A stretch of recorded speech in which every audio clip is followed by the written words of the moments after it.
Hello everyone, how are you doing? This is MD Tech here with another quick tutorial. In today's tutorial, I'm going to show you guys how to make a TikTok video post private. So this should hopefully be a pretty straightforward process here, guys. And without further ado, let's go ahead and jump straight into it. So a couple of different ways. First option would be to actually go on the video itself on your profile page, select the three-dotted icon under the favorites button, and then scroll over until you get to the privacy settings padlock icon. You can select where it says who can watch this video. You can select everyone, friends, or only you, and then you just click out of here to save it. So that's one option. Something else you could try here as well would be to select the hamburger icon in the top right and select settings and privacy. Select where it says activity center under content and display.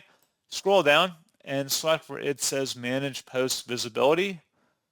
On this list, go ahead and locate the video you want to set the privacy settings for, and then select next.